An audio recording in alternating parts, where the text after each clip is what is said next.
Good morning, everyone. This is Barry Knapp with Ironsides Macroeconomics. It's 7:50 a.m. Monday morning, August 19th. That's Mountain Time. Our note this week was titled Transition Time. This is the complimentary or introductory version of our weekly audio and video summary of our extensive note that you'd receive as a full subscriber.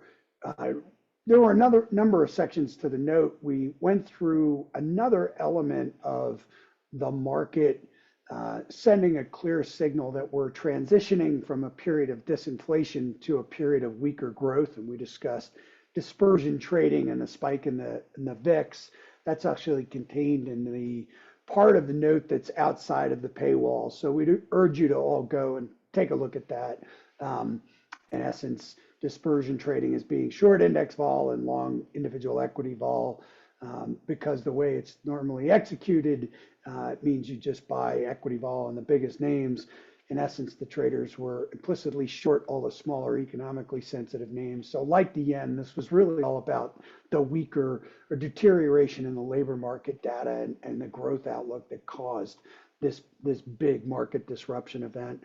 We then went on to walk through the entire economic outlook, which is still a point of concern for us. We think most likely the last couple of weeks of soft claims numbers and the retail sales numbers have been flattered by seasonal adjustment factors that were distorted by the pandemic when we didn't have a back to school selling season for a couple of years. Same thing happened after the global financial crisis, but we're decidedly concerned about global manufacturing, China's excess capacity, and the pressure on the U.S. manufacturing sector, as well as the damage that the Fed did to the housing market, both in essence damaging supply just as much as they weakened demand and exacerbating the problem, which will be the above trend inflation from the housing sector over time. That was part of the inflation story last week that was, on balance, the reason for the rally, the better than expected PPI and inline CPI numbers. But there's still some problems there, and that problem is primarily in the housing market. Goods look like that's going to be a disinflationary or even deflationary force for some time because of China. Super core is the piece. Non-housing services the Fed will be most encouraged about, but we'll see how that progresses. The Fed, though, will be taking some comfort from that.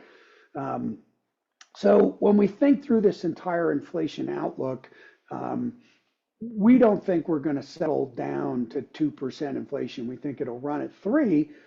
But the bottom line here is that we are at the entire history of the series, going back to 1947, we are at the median inflation rate of 3%, pardon me, with a much lower standard deviation. Now, we think that standard deviation will likely bottom and inflation volatility will pick back up.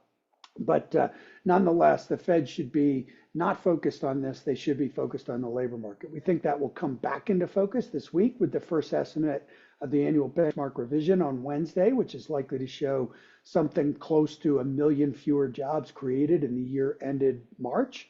And then the next round of employment data in a couple of weeks' time will get the markets back focused on that.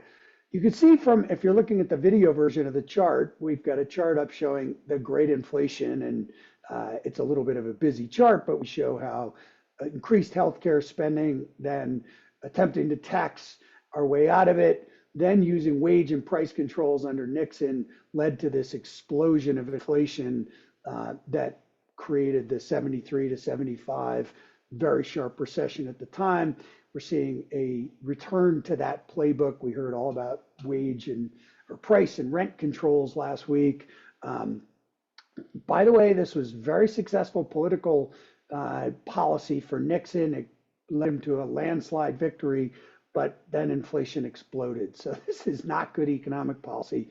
We're going to make a really key tactical point about the political outlook. In 2016, the tail event was a Trump win and Republican control of Congress. But that tail event was a big positive for equities in as much as it clearly meant a big cut in the corporate tax rate, which was going to cause a level shift in earnings higher. and a rally in the markets. The tail event this go around is a Harris victory with Democrats holding on to the Senate, which is not so far-fetched. Our friend John Duncan from Meridian Associates put the probability in a note we received from him much closer to 50-50 than we would have thought. That is for the Senate, a 50-50 outcome. And so that tail event would be a big net negative for equities in as much as that could lead to a hike in the corporate tax rate, a hike in the capital gains rate, which would be clearly a big negative for equities, maybe as big a negative in 2024 as that Trump victory was in 2016. From that narrow perspective, I get you all have different issues you're worried about. From an equity market perspective, though, if you raise the corporate tax rate and you raise the capital gains rate, stocks are going down. So end of story there. That is a point of concern. And if the polls haven't, shifted back a little bit by the time we get through Labor Day, we think the market's really going to focus on this. So we then wrote a preview of Jackson Hole. We'll have more to say about Jackson Hole after we get to look through all the speeches this week and hear Chair Powell's speech. We doubt he's going to really give away what he's likely to do.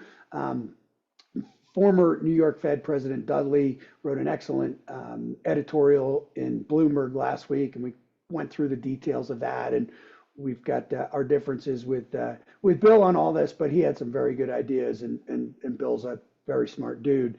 On balance, we still don't think the growth scare is over. We think that the markets will likely be under pressure after Labor Day. And in particular, they'll be in trouble if the polls are still trending towards Harris at that point. So that's it for me this week. Barry Knapp from Ironsides. Have a good week, everyone. Thank you.